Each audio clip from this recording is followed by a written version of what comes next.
அந்த படத்தினுடைய ஆடியோ லான்ச்சும் இதே கலைவாணர் அரங்கத்தில் தான் நடந்துச்சு அப்படிங்கிறது வரலாறு. ஸோ அப்படி ஓவர் பீரியட் ஆஃப் 28 இயர்ஸ் திருப்பி அதே மாதிரியான ஒரு மொமெண்ட் இங்கே இருக்குது அப்படின்றப்ப நீங்கள் அந்த மொமெண்ட் அவருக்கு கொடுக்கணும் அப்படின்னு.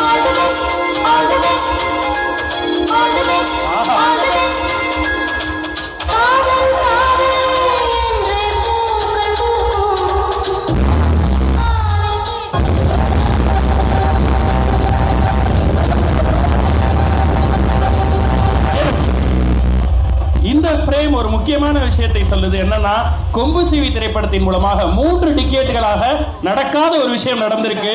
இசை இளவரசர் யுவன் சங்கர் ராஜா அவர்கள் மியூசிக்ல அவரும் இசைஞானி ராகதேவன் மாஸ்டர் இளையராஜா சாரும் இணைந்து பாடியிருக்காங்க ஒரு பாடல் இந்த படத்துல, ஒரு அம்மா பாடல். ஸோ அப்படிப்பட்ட ஒரு மொமெண்ட் இத்தனை வருஷ கெரியர்ல இது இந்த படத்துக்கு அமையணும் அப்படின்றதும் கூட கேப்டன் சார்னுடைய விஷா தான் இருக்கும்னு நினைக்கிறேன். பிரதர் சொன்ன மாதிரி இப்படி ஒரு விஷயமும் இந்த படத்தில் அமைஞ்சிருக்கு. எஸ், இதற்கு பெருமுயற்சி எடுத்த பொன்ராம் சார், நன்றி சார். நீங்கள் அதை பற்றி சொன்னால் நல்லாயிருக்கும் சார், அந்த பாட்டு அமைஞ்ச விதம்.